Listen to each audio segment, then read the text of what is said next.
before race, before race, before race, before religion, religion, religion, before gender, before gender, before gender, before any of our differences, differences.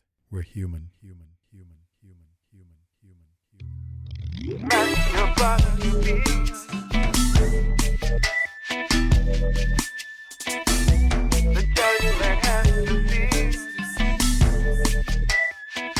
There are seminars teaching tools of self-management to peace, happiness from within. Like it or not, we self-manage every day. The question is where are we self-managing ourselves towards? Choose which one you want to be, to the people around you, to yourself. Happy conditionally or happy unconditionally. Yo-yo emotions like that, happy when everything is going the way you want it to, and sad when it's not. Or understand that you're just part of everything. Food and shelter is our basic need. Tell us about your journey to smash your box to peace. It started as a teenager, confused, feeling like an alien. I heard the music of Bob Marley and it awakened the compassion muscle within me.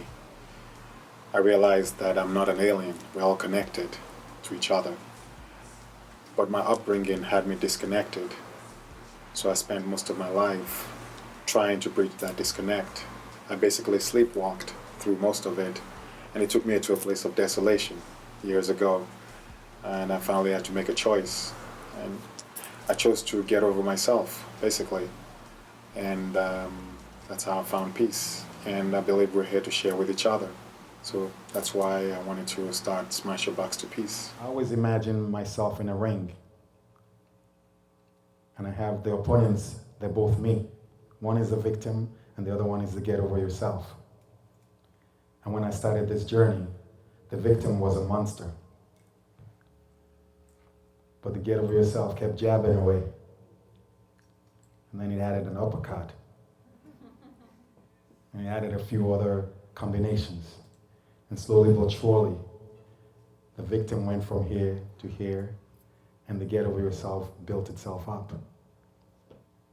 And I know that it's a daily battle. It's a lifelong challenge. There's never a day where I can sit down and be like, oh man, I'm good. No.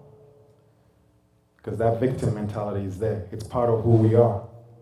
It's like a muscle. Which one do you choose to strengthen? That's really it. What do you want to do? Which one do you choose to strengthen? Do you strengthen the victim mentality or the compassionate and the get over yourself mentality? The world needs the compassionate mentality. We need it badly. Forgive me for my anger. My passion is to share the seeds of unconditional love.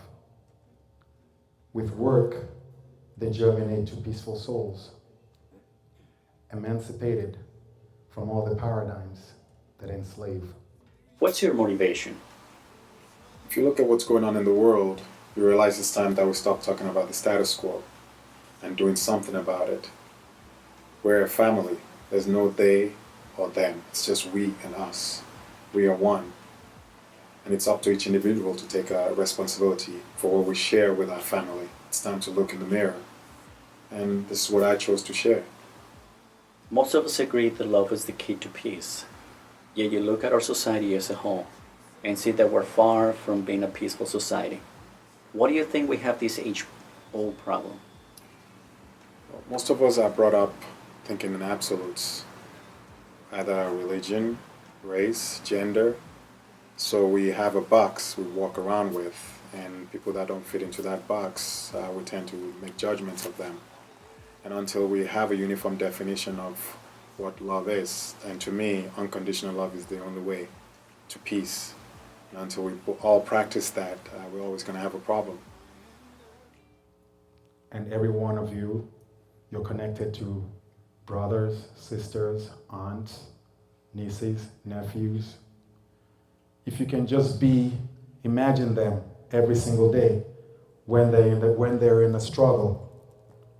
Imagine them in the ring, victim, get over yourself. Who are you in the battle? When they think of you, which side do you stand on? Do you help them look in the mirror and have a little more peace in their life, a little more happiness in their lives? We have to choose which one we want to do. Because like it or not, you're doing one of them every day.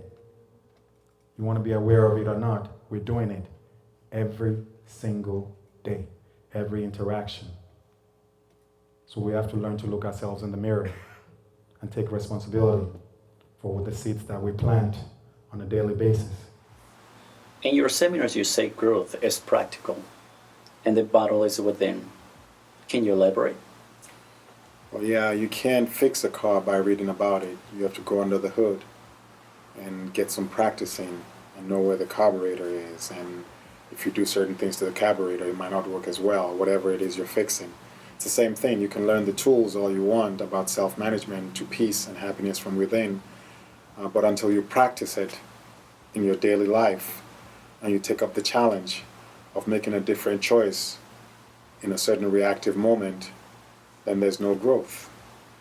And you have to recognize where the battle is, that it is within you, and it's a matter of changing your thinking, your perspective, and not thinking in absolutes. It takes practice. First and foremost is to look in the mirror.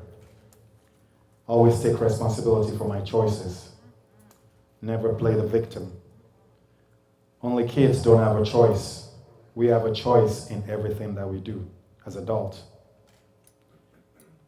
If you choose something, be happy with it. If you can't be happy with it, change it. There's a drama deep inside you. There's a drama deep inside you. See your best. There's a drama deep inside you. Tell us about your music. Well, music is a big passion of mine, and as I grew, the lyrics grew with me, and it actually became an extension of Smash Your Box to Peace. So it's infused into the seminars. Sometimes you go to seminars and you have to sit down and write notes, and it gets a little boring. So it's a lot of fun. It's fun, it's interactive, and it's dancing, so which is I know what you see at most seminars. So it's a beautiful thing. It's a lot of fun.